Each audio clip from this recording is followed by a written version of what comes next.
micrófono y ya está grabando.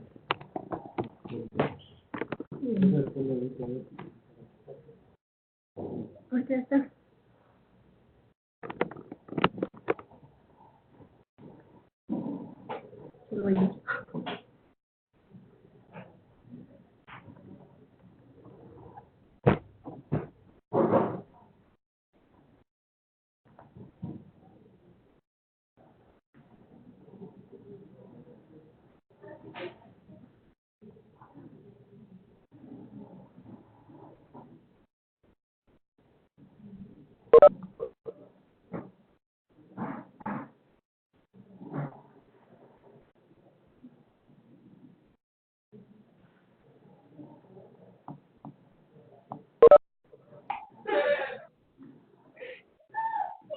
Buenas noches, ¿me escuchan?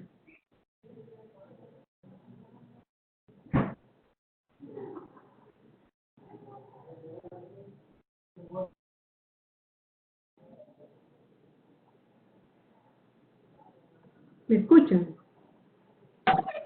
Buenas noches, licenciada. Le saluda Sandra. Sí escuchamos, licenciada. Bueno, muchas gracias. Estaba haciendo como pruebas ahí que decía, podíamos comentar. Sí, ya estamos listos. Muchas gracias.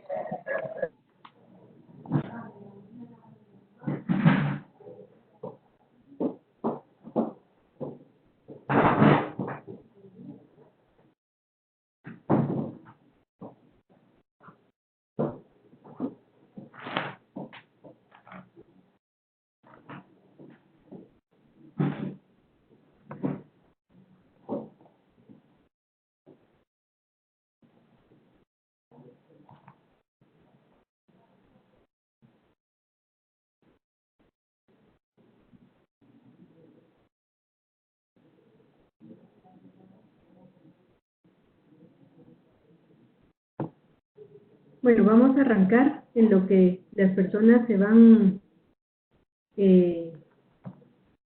conectando. Primero, pues, darles la bienvenida. Buenas noches. Están por ahí, ¿verdad?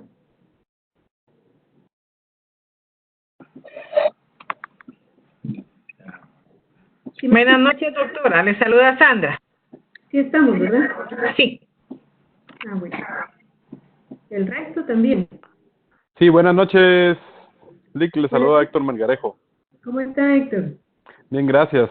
Gusto saludarla, ¿veo? Gracias. Bueno, vamos a iniciar con la presentación para hoy. Ustedes saben que quisiera arrancar con unas cosas puntuales de lo que vi la semana pasada. Como esto lo ven después el resto del grupo, quiero hacer algunas anotaciones, ¿verdad? La semana anterior vimos conceptos sobre reforma y modernización. Quisiera que me comentaran en relación al documento. Yo no sé si ustedes ese documento ya lo habían revisado en otro curso, pero es un documento muy aleccionador en relación a qué es lo que ha acontecido en la mayoría de los países latinoamericanos en relación al desarrollo de su Estado, de su gobierno y de su administración pública. Entonces, le puse mucho énfasis a que hicieran el trabajo, a que leyeran el documento, a que lo comentáramos en el foro, ¿verdad? Que ustedes hicieran sus apreciaciones en relación a eso, y quisiera puntualizar algunas cosas en relación a lo que leí en el foro, que porque lo leí ya hasta ayer, no pude, porque los comentarios los hicieron ya, digamos, el fin de semana. Dije, si comento aquí, y ahorita ustedes ya no van a preocuparse por ver el foro de la semana pasada, sino que ya van a ver este. Entonces, quiero puntualizar algunas cosas. Leí por ahí que comentaron que el modelo burocrático es disfuncional en Guatemala. Y yo les puedo decir que el modelo burocrático como modelo teórico no es disfuncional. O sea, lo vimos, ustedes revisaron los documentos, ahí habla de un modelo burocrático que es reglamentado, que es ordenado, que tiene clara la línea de mando, que despersonaliza, digamos, las relaciones para que exista un ambiente de respeto a las jerarquías. O sea, todo eso son los componentes del modelo burocrático.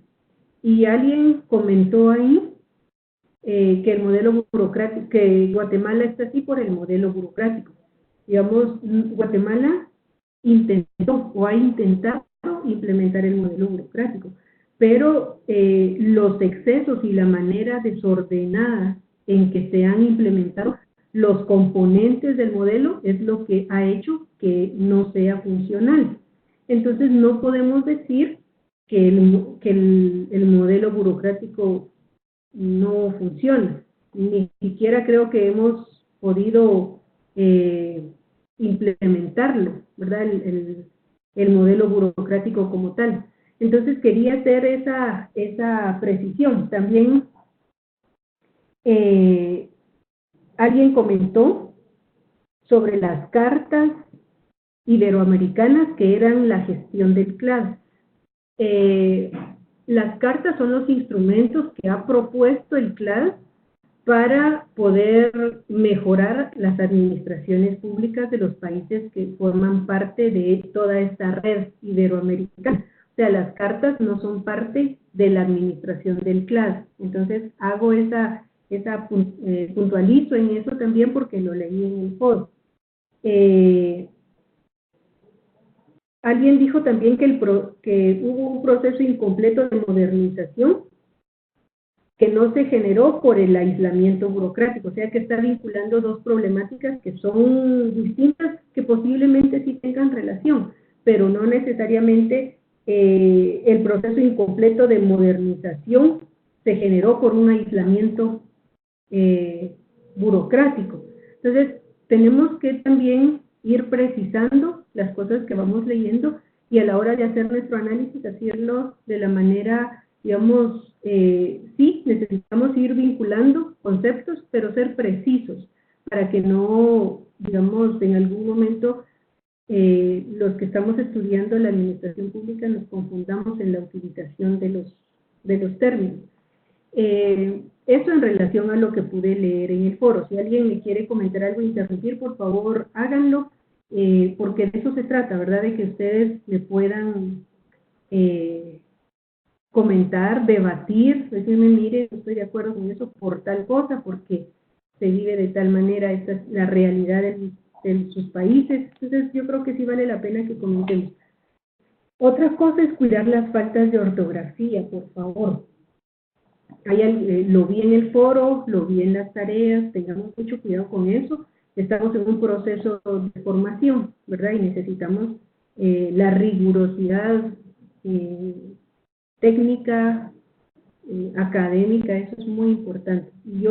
Es una cosa que yo quisiera evitar en algún momento, pero yo voy mucho, o sea, estoy viendo la parte del contenido, pero la parte de forma también es muy importante. Dice mucho de nuestra presentación como profesionales a la hora de presentar un documento, ¿verdad? Otra cuestión es las normas APA.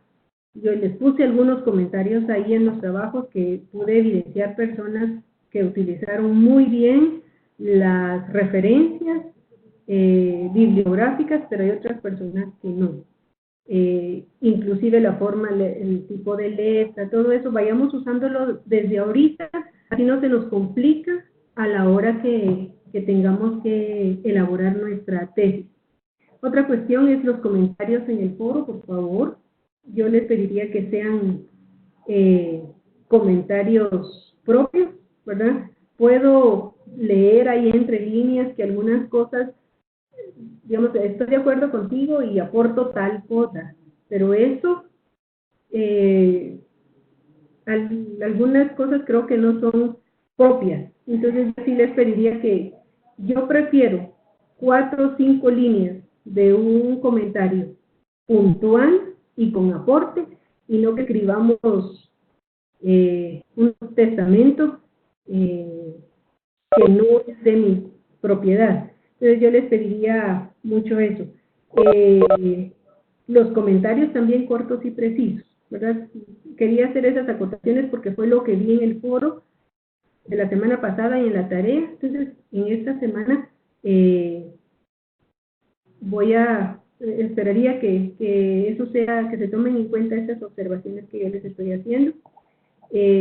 La instrucción dice su comentario en relación al tema y comentar por lo menos 2 veces en relación a lo que alguien más ha comentado. Entonces la nota también va en relación a eso, ¿verdad? Cuántos aportes y la calidad del aporte que se hizo. Entonces, no sé si alguien tiene algún comentario o sugerencia que puedan hacer. Yo les agradezco mucho si me pueden comentar.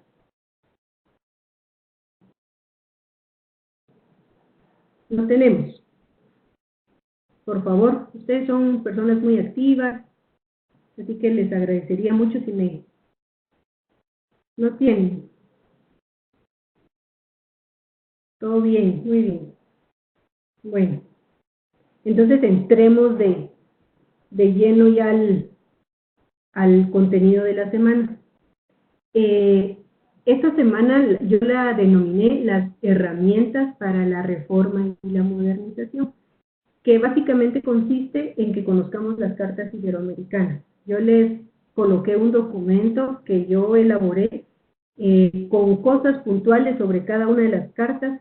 Seguro a ustedes les va a pasar y me van a decir, mire, yo estoy haciendo un resumen de la carta, pero al final todo es importante, y a mí me pasó lo mismo. Pero tratemos en la medida de lo posible de ir poniendo cosas puntuales. Por muchos de ustedes es conocido el CLAD, el Centro Latinoamericano de Administración para el Desarrollo, que fue creado en 1972 por una iniciativa de México, Perú y Venezuela, que fueron los 3 países que se unieron para crear esta iniciativa de un centro latinoamericano de referencia teórica, ¿verdad? Y de buenas prácticas en relación a los temas de las administraciones públicas. Su creación fue respaldada por una resolución de las Naciones Unidas. El CLAD no depende directamente de las Naciones Unidas, pero las Naciones Unidas, por ser un organismo, un macroorganismo internacional, le dio, digamos, el respaldo al CLAD como un centro latinoamericano. O sea, no es de Naciones Unidas, pero sí tiene un reconocimiento de su existencia por parte de las Naciones Unidas. Su fin principal es fortalecer la institucionalidad pública a través de la investigación, de la producción de conocimiento, de los famosos congresos que ustedes han escuchado, los congresos del CLAD. En Guatemala se hizo ya uno, más o menos como tal vez en el año 96, por ahí, si no estoy mal, se hizo un congreso del CLAD, y son miles de personas que vienen a presentar sus buenas prácticas o que presentan sus buenas prácticas sobre temas específicos de la administración pública. El CLAD tiene a cargo la Secretaría Técnica Permanente de las Conferencias Iberoamericanas de Ministros de Administración Pública y de Reforma del Estado. O sea, existe unas conferencias de todos los ministros de Administración Pública o secretarios de los temas de Administración Pública que se reúnen regularmente, y el CLAD tiene a cargo la Secretaría Técnica Permanente, ¿verdad? Y en ese contexto es que se elaboran las cartas iberoamericanas. Cada país tiene un representante.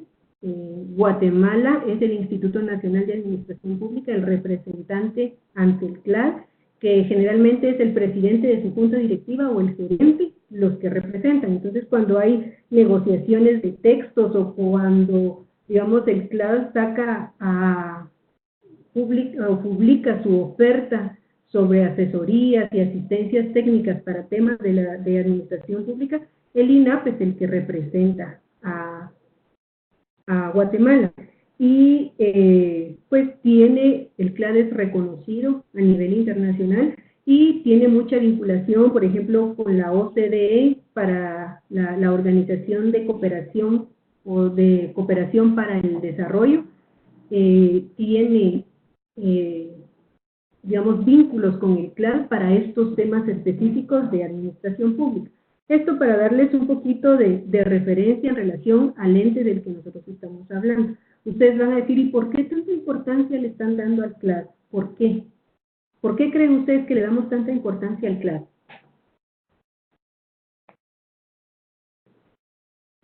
Para que no me dejen hablando mucho. Por Buenas chat. noches. Hola. Díganme. Creo que el CLAD le estamos dando importancia porque nos hemos dado cuenta en esta tarea que nos deja para esta semana y el foro que se han dado diferentes propuestas a lo largo de las diferentes décadas. Creo que ayuda a la gestión administrativa, creo que ayuda a la administración pública y poder dar una participación de tanto de la ciudadanía, del eje central desde un poder ejecutivo, legislativo, judicial, para poder satisfacer pues las necesidades como Estado, que es un preámbulo o son sugerencias que se puedan tomar para el desarrollo de una sociedad. Ajá. Sí, digamos, es el ente que es como un tanque de pensamiento iberoamericano que constantemente está estudiando, está analizando, ahí confluyen todos los especialistas de administración pública de los distintos países, entonces van haciendo propuestas de cómo se debiera mejorar, entonces no tenemos, digamos, quebrarnos la cabeza viendo cómo hacemos para desarrollar, si hay experiencias de otros países, si hay mejores prácticas en otros países. Melanie dice que son importantes para la gestión de las instituciones públicas. Disculpa, se me borró ahí el mensaje, pero sí, digamos, para eso nos sirven, ¿verdad? Para que podamos buscar, no estar procurando inventarnos el agua azucarada, si una herramienta internacional nos está diciendo cómo podemos mejorar las cosas o qué es en lo que debemos fortalecer a las instituciones públicas. Y nosotros, yo siempre recalco eso, yo creo que les voy a caer mal por esa parte, pero siempre recalco que los que estamos estudiando administración pública tenemos que conocer todos estos componentes, todos estos elementos, todos estos documentos, porque en un momento dado nos van a servir. Algún día, estoy segura, les van a decir, mire, por favor, prepárese, ¿cuál es el nombre del representante de Guatemala ante el CLAD? Me decían. Actualmente no estoy segura si es el presidente de la Junta Directiva del INAP. Generalmente es el presidente de la Junta Directiva, que en este caso en la actualidad es el secretario general de la presidencia, en este momento. Conforme van cambiando los gobiernos, ponen a diferentes representantes, porque cambian las autoridades, pero en este caso es el titular, es el presidente de la Junta Directiva del INAP, que es el secretario general de la presidencia.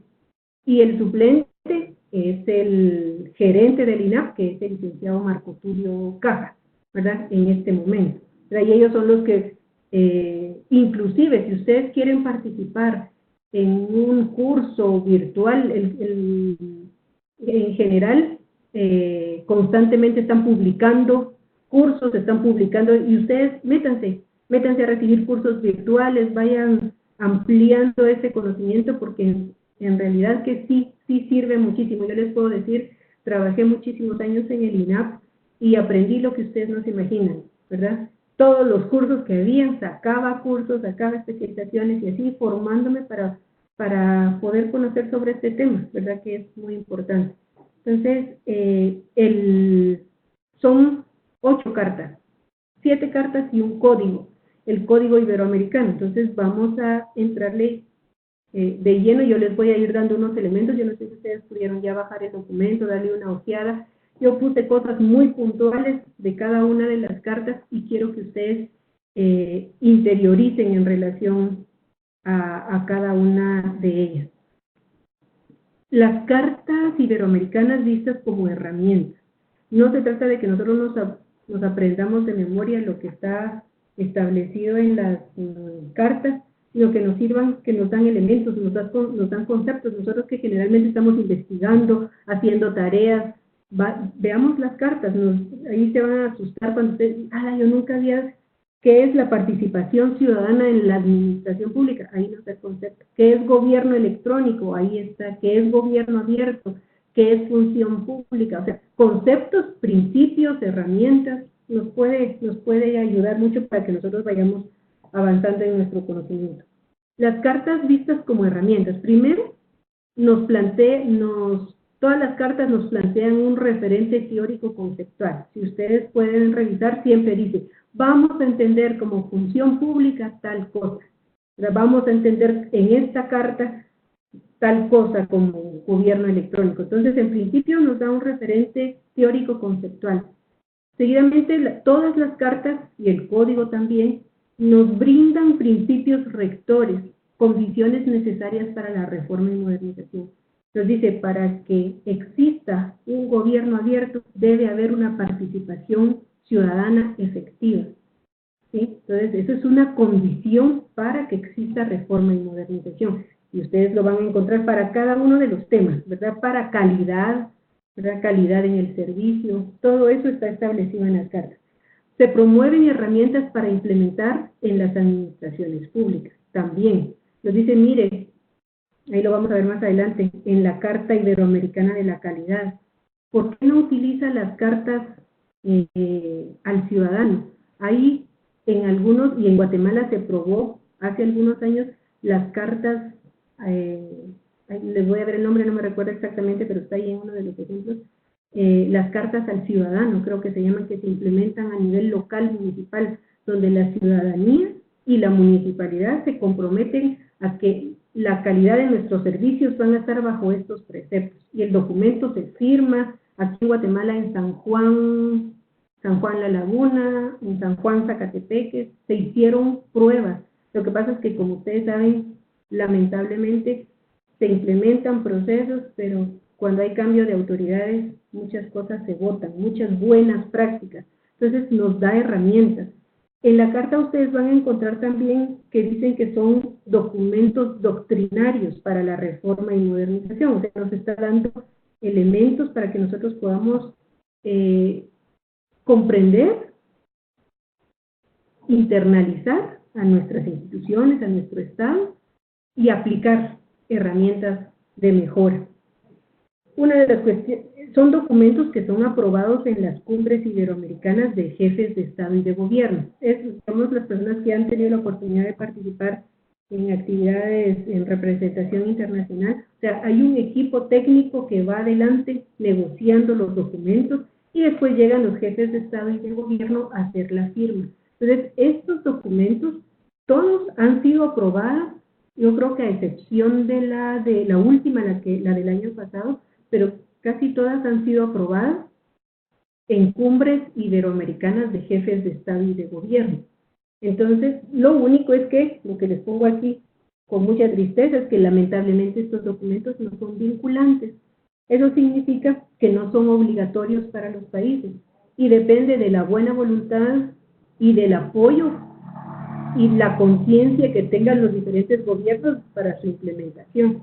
Entonces, los países las adoptan porque quieren, por convicción, no porque sea obligación, ¿verdad? Eso es lo único malo de las cartas iberoamericanas. ¿Alguien que quiera comentar algo? Por favor, no me dejen hablando solita.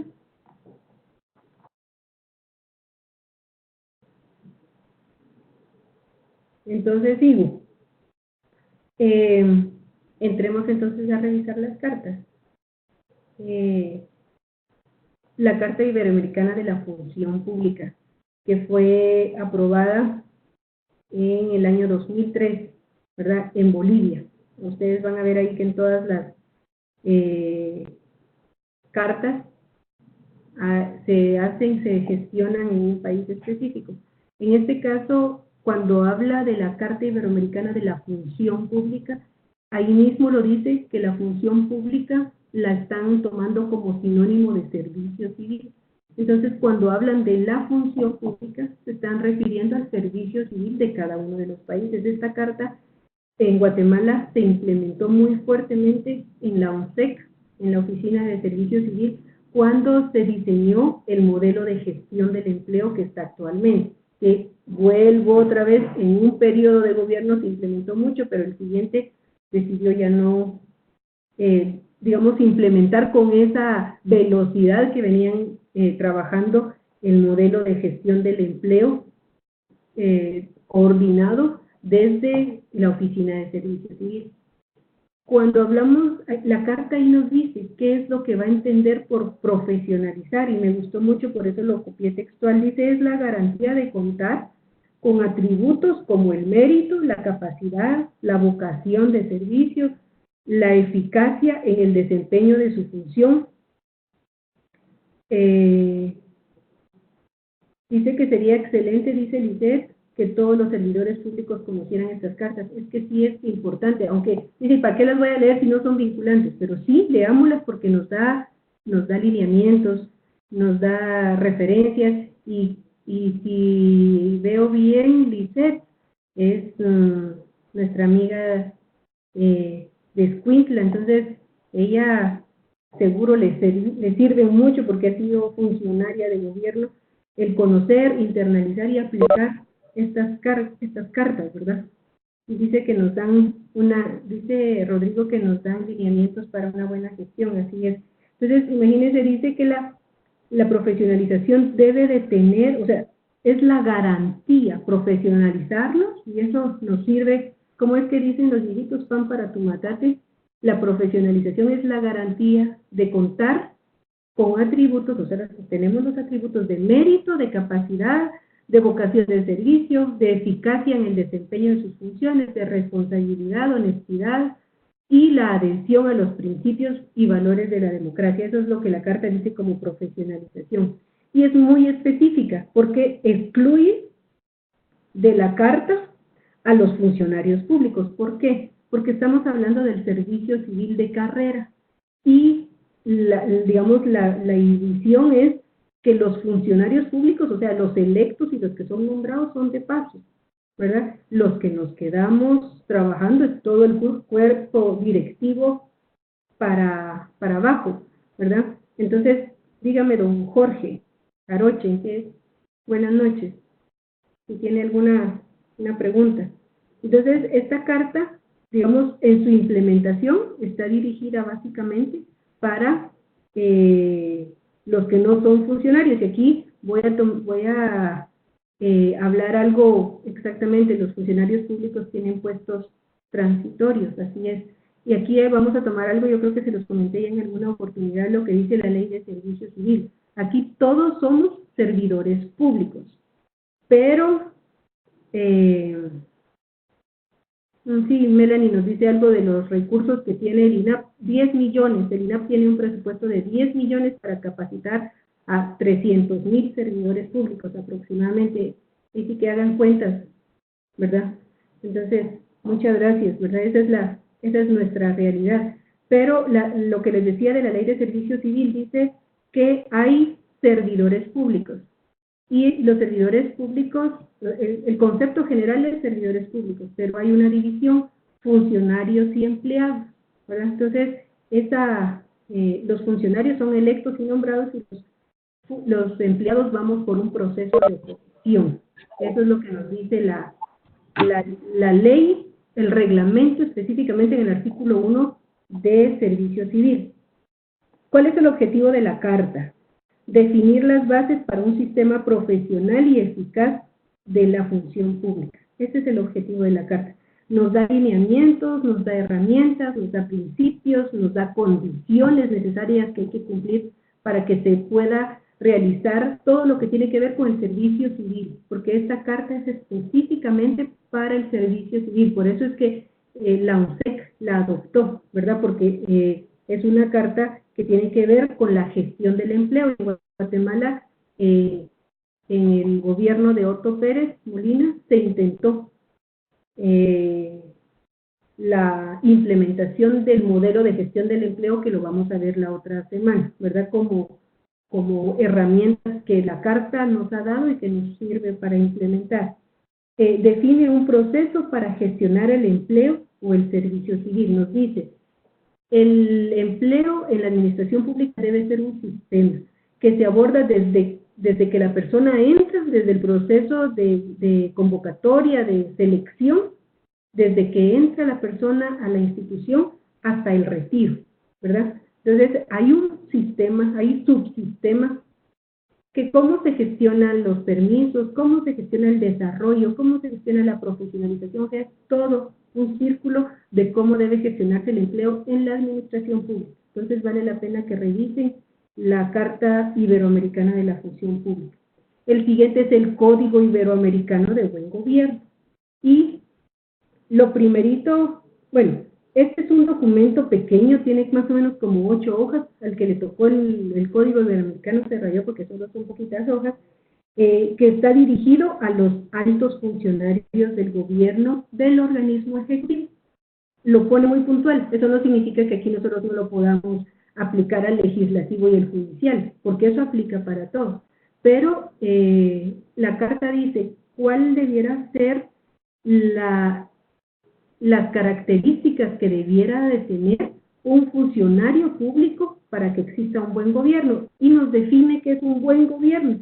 Dice que un buen gobierno busca y promueve el interés general, la participación ciudadana, la equidad, la inclusión social y la lucha contra la pobreza, respetando derechos humanos, los valores y los procedimientos de la democracia y el Estado de Derecho. Entonces, eso es lo que define el código como un buen gobierno. Por favor, no me pregunten por qué se llama código y todas las demás se llaman cartas iberoamericanas, inclusive la última de transparencia. Pero esta está dirigida específicamente a tres tipos de reglas que deben cumplirse en la administración pública. Una son las reglas que están vinculadas a la naturaleza democrática de los gobiernos, o sea, todo lo que tiene que ver con los derechos humanos, el derecho a la vida. ¿Cuáles debieran de ser los principios y los criterios que están vinculados a la naturaleza específica, a la naturaleza democrática de nuestros estados? Está el siguiente, que son las que están vinculadas a la ética gubernamental. O sea, ¿cuál debe ser mi posición como funcionario público? ¿Cuál debe ser mi función como servidor público dentro de la gestión administrativa? Y finalmente, las reglas que están vinculadas a la gestión.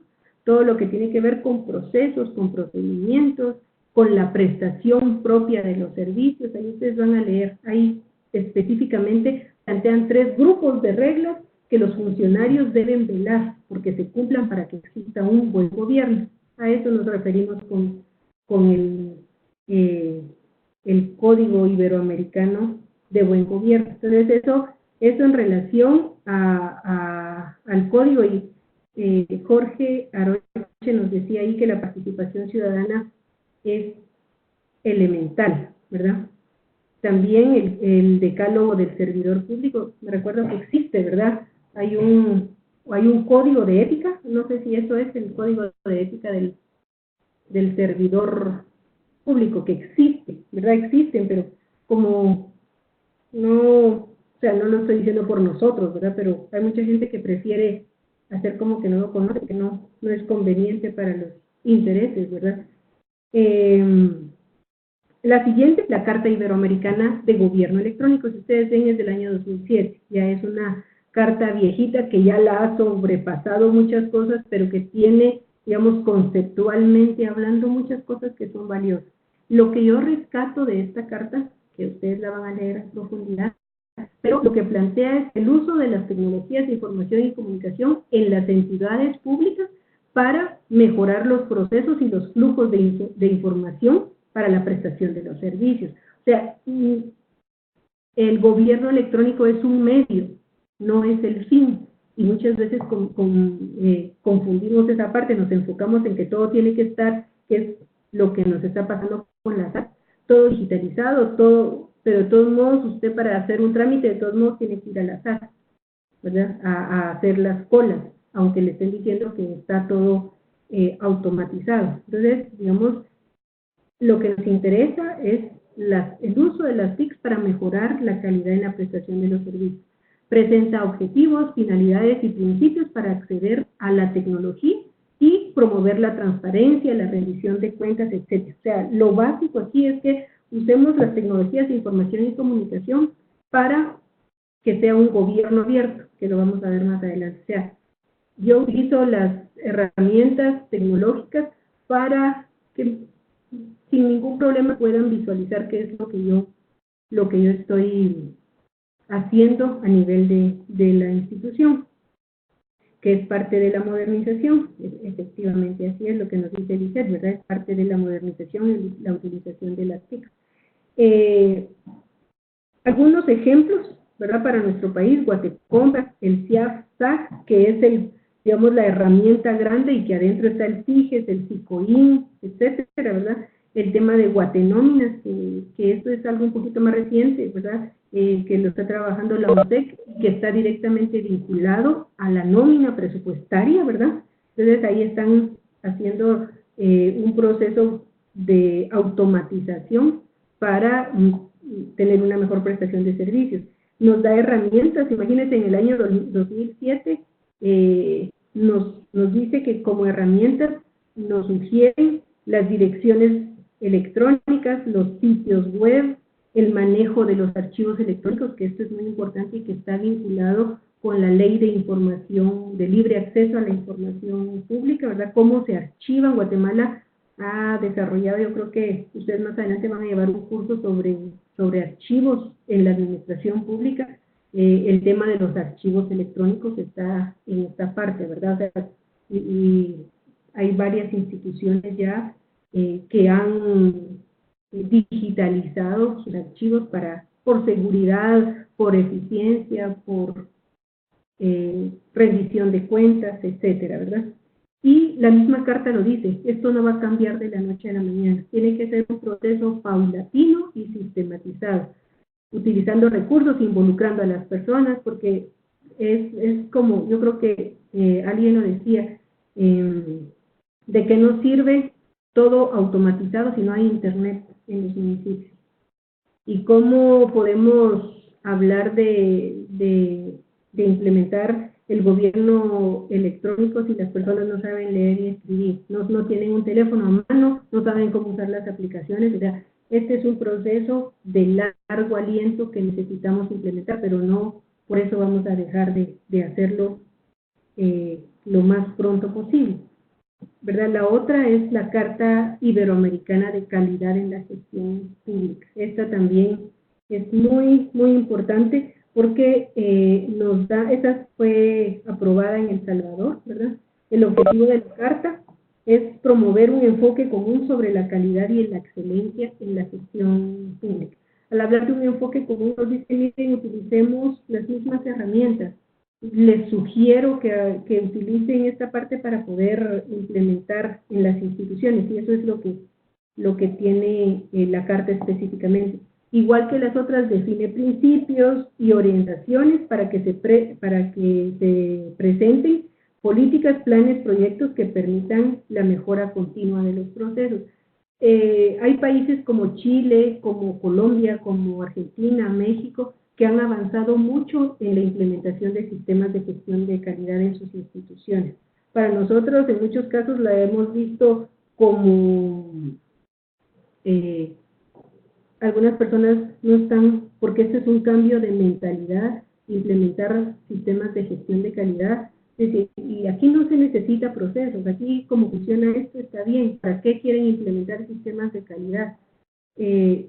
La Carta nos da una orientación de por qué es importante implementar sistemas de gestión de la calidad, y no solamente los sistemas de gestión como tal, sino que exista calidad en la prestación de los servicios. Y la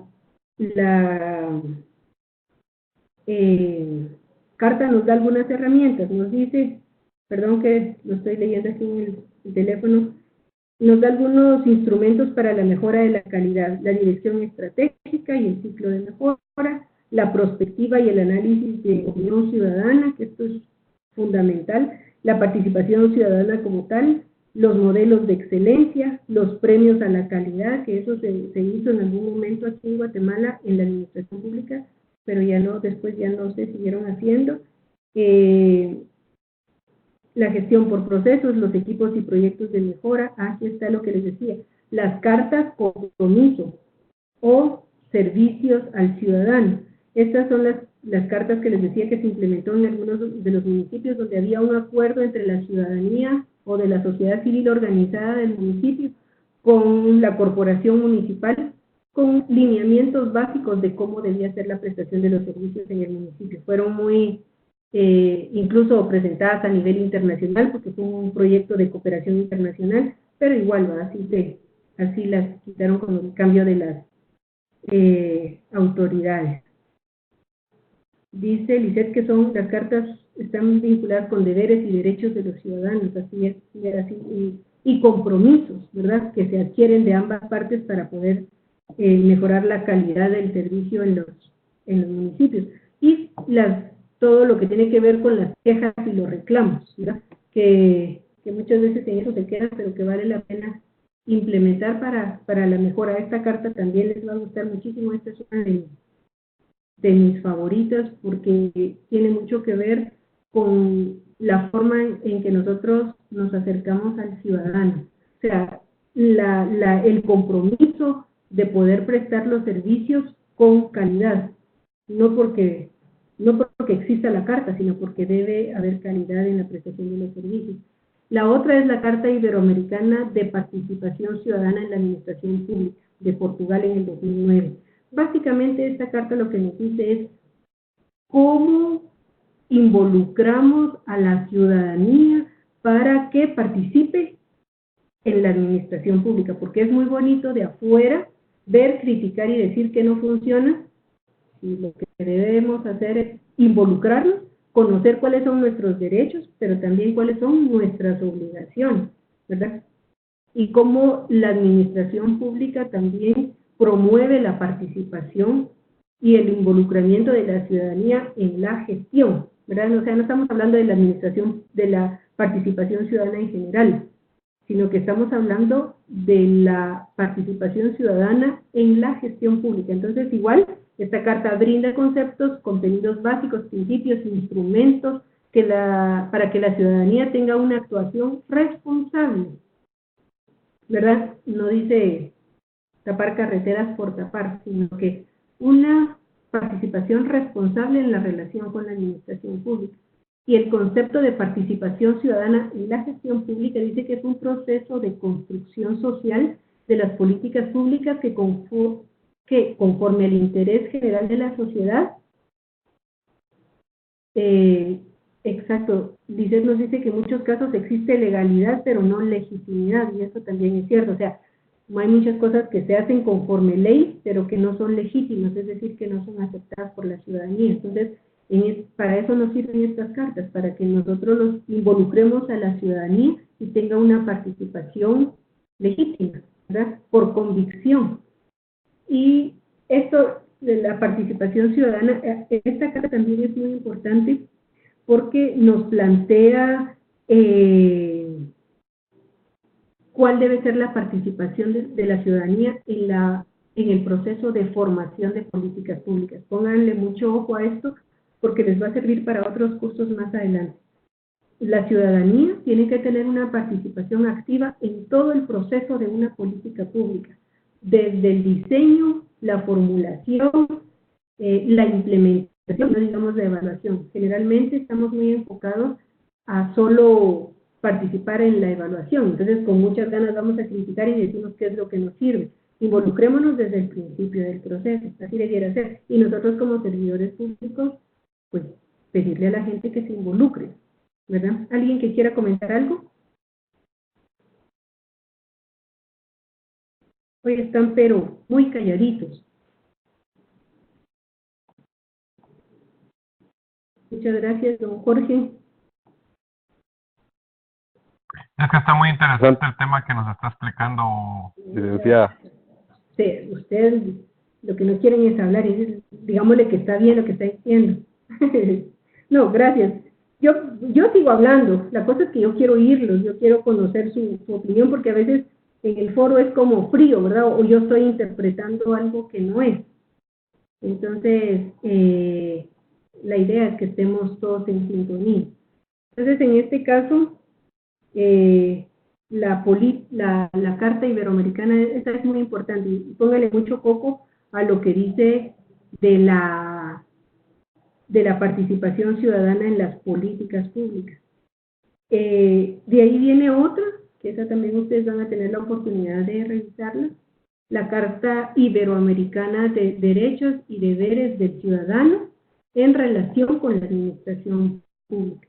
Aquí lo que nos dicen, miren, ustedes como ciudadanos tienen muchos derechos y listan, y ustedes van a encontrar ahí muchos derechos a que incluso ahí lo van a revisarme, yo no le había puesto mucha atención a esto, y dice que como derechos los ciudadanos tienen derecho a que les firmen y les sellen cuando van a entregar una petición, tienen derecho a que les respondan por escrito cuando hacen una petición a la administración pública, a que le presten servicios de calidad, a que le presten, o sea, ahí menciona cuáles son, y que a nosotros como servidores públicos, porque cualquiera diría, bueno, ¿y yo para qué necesito saber eso? Que lo sepan los ciudadanos para que exijan, pero nosotros como administradores públicos necesitamos conocer qué es lo que la sociedad nos va a demandar en los derechos, pero también hay obligaciones, y también es importante que conozcan y cumplan con los deberes y las obligaciones para con la administración pública. Tienen que ver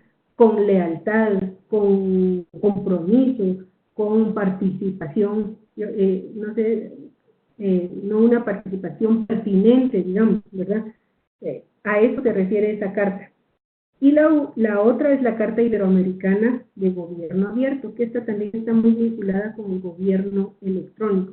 ¿Y cuáles son los objetivos de la carta? Igual, dar bases conceptuales, brindar principios, pilares, criterios, orientaciones, y ser un conjunto articulado de componentes que sirvan para que los países se implementen.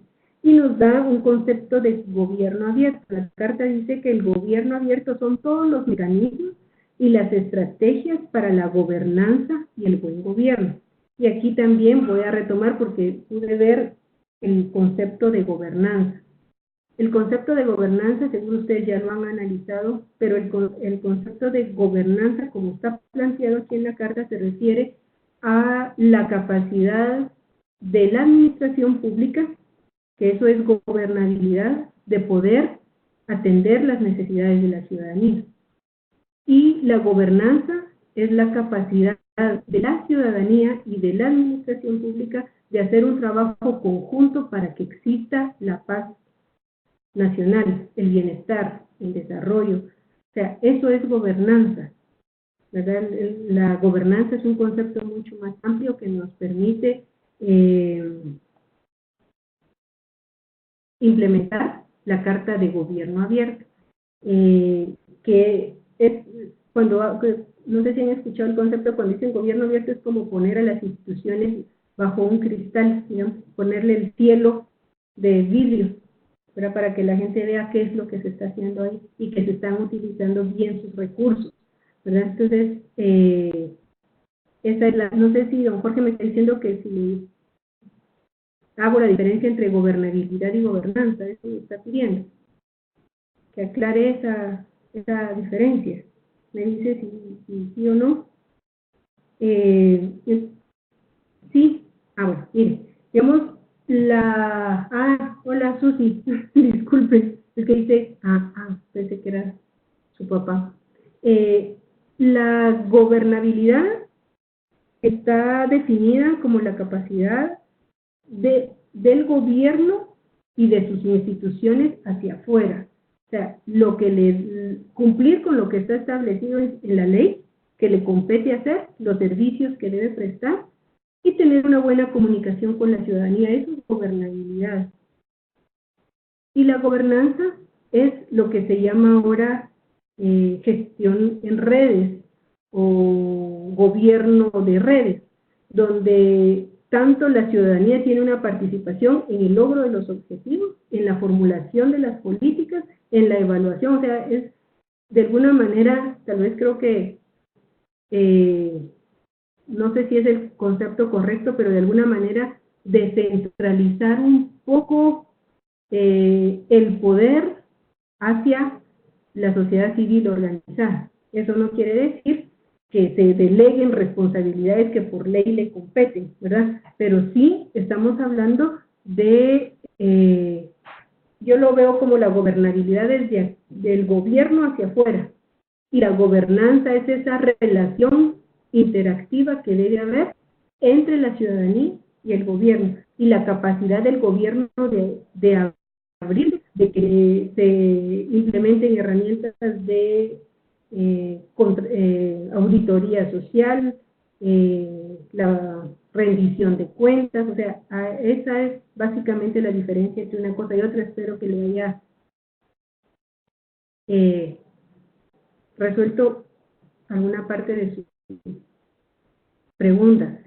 Y la última es la Carta Iberoamericana de Ética e Integridad en la Función Pública, que esta fue gestionada aquí, en Guatemala, en el año 2018. Entonces, la Carta es clara en decir que la enfermedad política más dañina que le afecta a los países iberoamericanos es la corrupción y sus efectos, ¿verdad? Y eso lo estamos viviendo nosotros aquí, no nos tienen que venir a contar. La Carta pretende buscar mecanismos para reducir y erradicar en el largo plazo este terrible flagelo. O sea, nosotros dijimos largo plazo, ¿cuánto es ese plazo? ¿Verdad? Pero sí tiene que ser en un plazo prudente, implementando todas las herramientas que hemos hablado con anterioridad para que realmente se elimine esa enfermedad, y ahí dice esa enfermedad política que tanto nos está afectando. La Carta también menciona que está directamente vinculada al cumplimiento de los Objetivos de Desarrollo Sostenible y de la Agenda 2032, ¿verdad? Que nos dice cuáles son las condiciones que debiera de tener estos países, o en este caso a nivel mundial, para salir de la pobreza, de la desnutrición y todos los flagelos que le están afectando a estos países. La Carta dice que está vinculada también al cumplimiento de esos conceptos.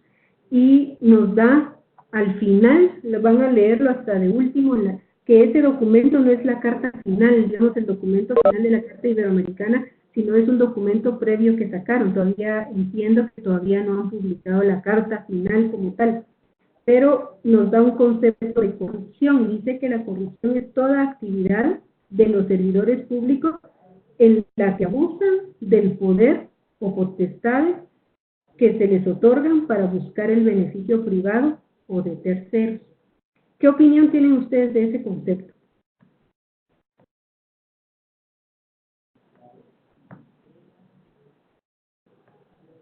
¿Qué me pueden decir?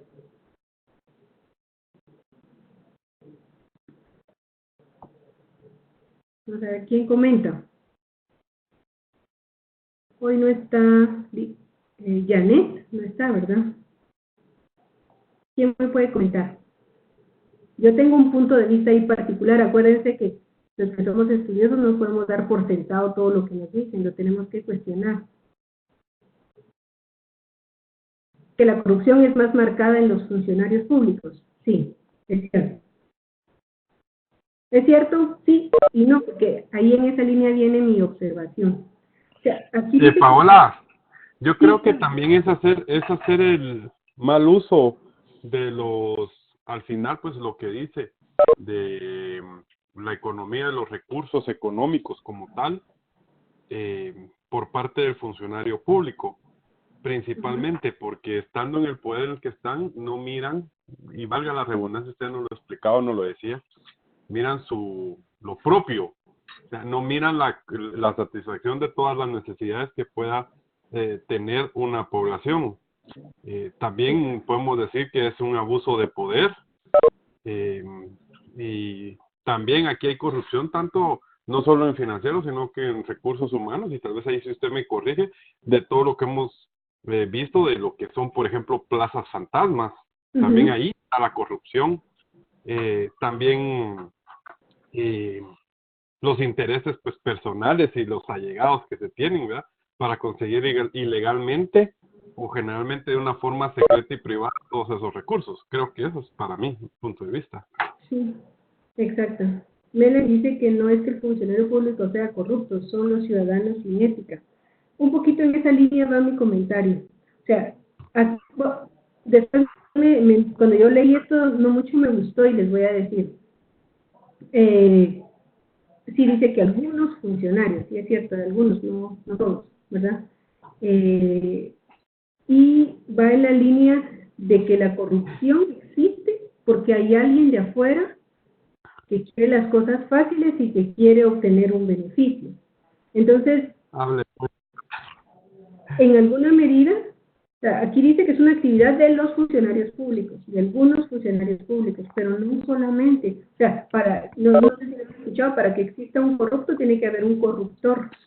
Y entonces también tenemos que tomar en cuenta que esta es una enfermedad que está plagada en la sociedad, ¿verdad? No es solamente, obviamente lo que dice Héctor es cierto, o sea, estamos hablando de que son nuestros recursos, ¿verdad?, de los ciudadanos, y es cierto, es lo que dice Melanie, sanatizar, o sea, de Satanás, satanizamos a los servidores públicos, a los funcionarios públicos. Sin embargo, ahí, o sea, es una cuestión de doble vía, es un problema social que necesitamos erradicar. Posiblemente la Carta Iberoamericana la está planteando del funcionario público porque está dirigida a la administración pública, no está dirigida hacia los ciudadanos. Entonces, en esa línea es que está planteada esta carta. Y aquí dice que define un listado de acciones, de lineamientos, de procesos, de controles institucionales que hay que aplicar para ir eliminando este problema social, ¿verdad? Ustedes van a tener la oportunidad de leerlo ahí. Entonces, en relación a esta parte, quisiera que ustedes me planteen algunas conclusiones. Digamos, bueno, yo les puedo decir que estas son herramientas, ¿verdad? Y ustedes van a ver, sería fantástico que pudieran leerlas todas o las pueden ir leyendo conforme vayan necesitando en algunos cursos, pero nos da conceptos, herramientas, elementos, condiciones que podemos aplicar en la administración pública. Entonces, por eso es que se llaman cartas iberoamericanas como herramientas de gestión. Y la otra semana lo que vamos a hacer es que a partir de estas cartas se han generado, no solamente de estas cartas, se han generado modelos de gestión. Entonces, ya para hacerlo un poco más aplicado, vamos a ver cómo estas cartas han servido específicamente para implementar modelos de gestión en la administración pública. Entonces, vamos a tener la oportunidad de revisar gestión por resultados como modelo de gestión, que ya algunos los veo que conocen del tema y lo están usando en el foro. Gobierno abierto y gobierno electrónico como modelo de gestión, que ya ha operativizado lo que dice la carta. Los sistemas de gestión de la calidad, vamos a ver algunos modelos específicamente utilizando estas herramientas. Y para finalizar, solo quiero, por si existe alguna confusión con la tarea. La tarea es individual, no es grupal, o sea, cada quien se le fue asignado conforme listado una carta para que las utilice, ¿verdad? Para que las lea. Se le asignó una a cada persona. Si hay alguna persona que se me escapó, que yo no le asigné, por favor comuníquese de inmediato conmigo. Lo hice conforme el listado que aparece en el G. Y la idea es que se analice y se puntualice en alguna en lo que está establecido en la carta. Algunas cartas mencionan objetivo, otras objetos, dice conceptos, principios, herramientas. O sea, si alguna no tiene herramientas, pues obviamente no la van a colocar porque no las tiene. O si alguna no tiene cosas muy puntuales. Sí. Esa es también otra pregunta que me quedan 2 minutos, les voy a plantear. O les voy a puntualizar en algo. Entonces, esa es la tarea. Yo no sé si tiene alguien alguna duda, nos quedan 2 minutos. Y el foro está relacionado con esto también. Cada quien va a presentar sus aportes en relación a su carta, ¿verdad? Y va a comentar la participación de otras personas. Por favor, muy puntual. Yo no quiero que me hagan 20 comentarios, sino que me hagan 3 o 4 puntuales, ¿verdad? Y por supuesto que no les voy a limitar su participación, ustedes pueden participar todo lo que quieran, pero puntual, por favor. Dudas, comentarios, sugerencias, reclamos, tenemos 1 minuto. ¿No hay? Entonces solamente les recuerdo que Melanie me recordó ahorita aquí el consenso de Washington, por favor. Espero que hayan revisado el consenso de Washington porque este es un documento, muchas gracias a mis amigos de Escuintla.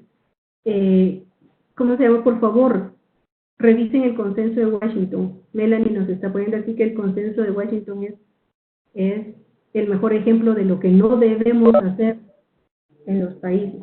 Imponer reglas y pensar que como funciona en otros países, aquí también va a funcionar y darnos cuenta de que fracasaron, de que nos hicieron más pobres, de que otros se hicieron más ricos y al final seguimos metidos hasta el fondo en la pobreza y en la desigualdad. ¿Verdad? Entonces, por favor, y es cierto que hay gente que le sigue apostando al que el consenso de Washington es lo mejor, ¿verdad? Y es cierto lo que dice Beatriz, copiar modelos extranjeros. O sea, el consenso de Washington dijo, aquí hay 10 puntos que ustedes deben de cumplir para que logren ser un país desarrollado, hagan esto. ¿Qué fue? Privatizar en primera instancia. Entonces, perdimos empresas valiosísimas que nos podían generar mucha riqueza en nuestro país, bien utilizada, pero con esa idea de que como no funcionan, mejor hagámonos de ellos. Revisen, por favor, ¿verdad? Y les agradezco mucho, ya el licenciado Axel me vino a decir que se acabó el tiempo, entonces muchas gracias, gracias a ustedes por su participación y los veo en el foro. Por favor, feliz noche, que descansen. Muchas gracias, pasen buena noche.